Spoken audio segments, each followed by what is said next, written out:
give a huge round of applause for each and every guest and our lovely anchors as well. So, love it. And now we are moving on to our next session, and that's also going to be as interesting as this one. You know, today's icons are the ones who are building dream companies. They're not only chasing the jobs. Our next guest turned a simple idea into one of India's fastest growing mobility platforms. With Rapido, he's not just solving last mile connectivity, well, he's creating opportunities, changing the way India moves and inspiring a whole new generation of founders. Well, his journey is proof that when you have clarity of vision and the courage to take risks, the road literally opens up for you. Ladies and gentlemen, please put your hands together for the co-founder of Rapido, Pavan Guntapalli. A huge round of applause. We want him here on stage, but with a lot of swag.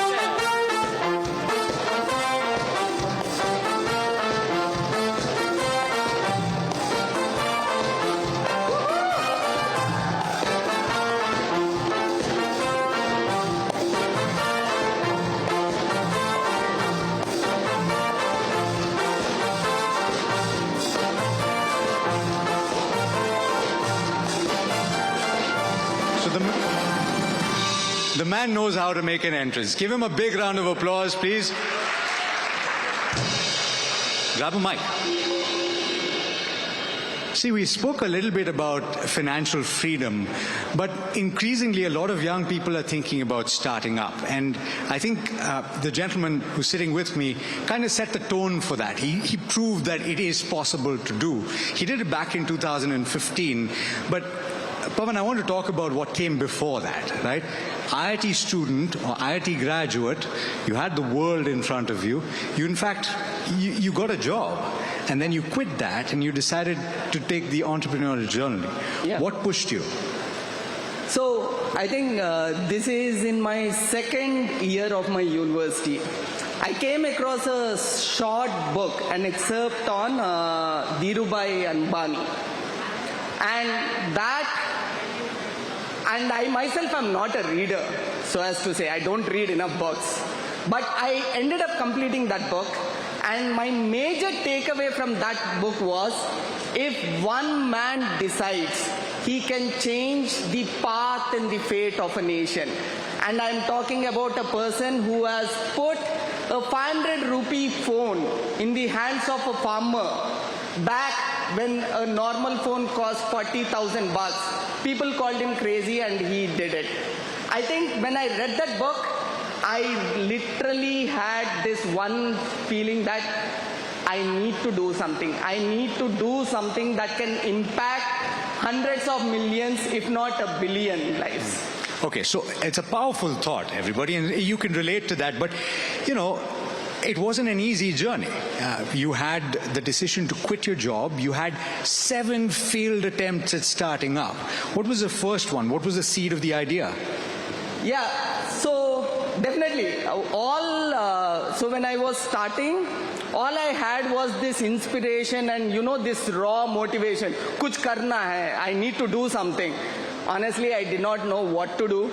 I did not know with whom to do, where to do, any clarity. So I started with the known parameters. My father was into real estate. So I said, okay, let me do something. Let me try my hand at real estate. And I don't know if a lot of you guys are familiar. A lot of traditional real estate is people dressed in white and white, you know, having a lot of bling, and them trying to, you know, play with money and buying land, selling lands.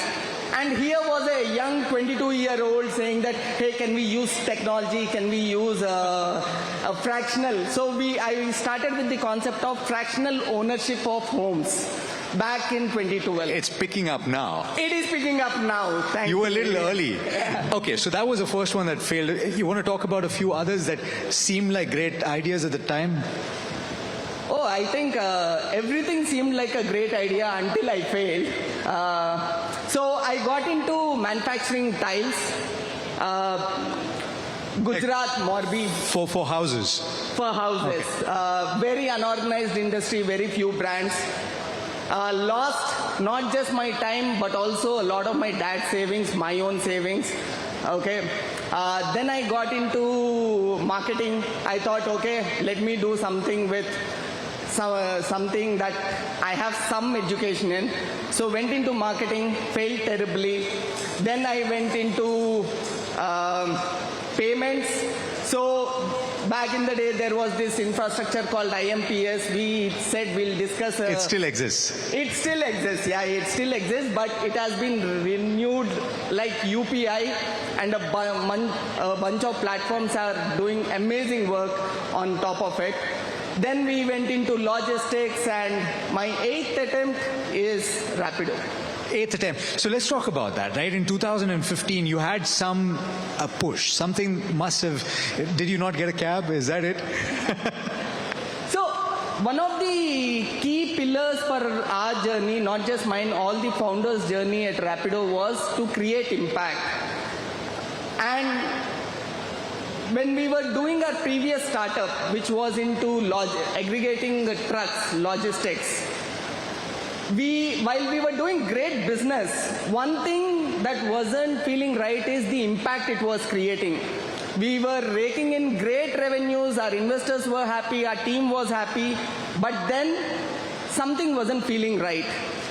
And it's at that time then we took a conscious call. So all the time, for a lot of people who do not have an idea over here, I'll tell you, we call ourselves entrepreneurs by choice. We did not have a flash moment, or I was taking a shower and I got a eureka moment. None of that stuff. It wasn't.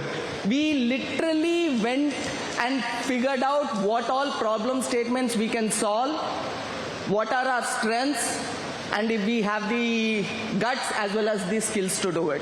And that's how we pursue. So you had you had everything drawn up, you had a chart flow, and you decided, okay, you probably discounted a lot of things at that time. Maybe you'll take it up in the future. But the question is, did you have a safety net? Your dad supported you early on. I think the safety net that we had, definitely, I had the privilege of having great education, a great degree. I had a bachelor's from IIT, and I have 2 supporting parents and a very supporting family.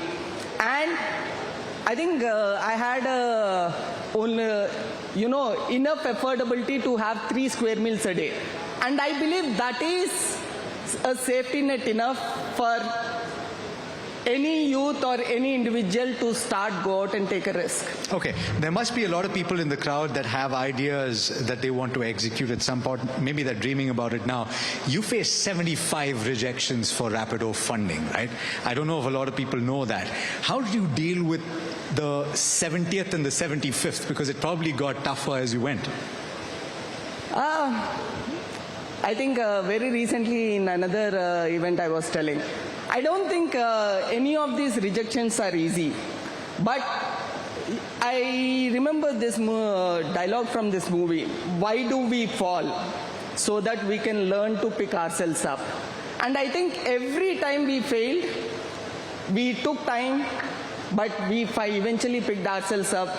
We learned where did we fail, and then we moved on. Okay. Talk about what you're planning right now. You've already launched in several cities. What's on the anvil? Is there something that you'd like to share? Definitely. So one of the ambitions at Rapido, and I'm sure a lot of Mumbai cars would relate. One of the fascinating things about Mumbai is a lot of Mumbai cars say, I want to catch that 827 local. I want to catch that 943 local. It is so much so a part of their life, right? We want Rapido to be that. As of today, we are currently in 400 cities, expanding to 1,000 cities.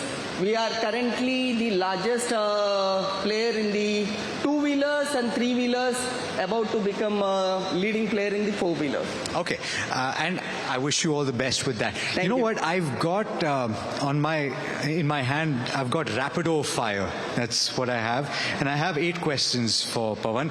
Pavan, I'm going to start this off, and you got to think quick, yeah? Okay. The first one: if you weren't a startup founder, what would you be? I think I would be in a garage tinkering with some other idea, probably in fintech. Okay, which Bollywood actor should star as Pavan in a Rapido biopic? Oh, we thought about this a lot. Ranveer Singh. Wow. Okay, if you could launch your service overnight anywhere in the world, which city would you pick? Sorry. If you could launch your service overnight in any city in the world, which would you pick? Definitely a city in India, Mumbai. Okay, there you go. Biggest inspiration in the corporate world? Dhirubhai Ambani. Okay, when was the last time you used a peer's service? Every day. I mean, that's the way you get to know how to improve. There you go. Order in or eat out? Eat out. Socialize. You know why I'm asking. Okay, if you could swap places with any Indian startup founder, who would it be? Alive or dead or? Alive or dead? Dhirubhai Ambani. Okay. Okay. Yeah, he was a startup founder. All right, if you could time travel to the day before Rapido's first launch, what advice would you give yourself?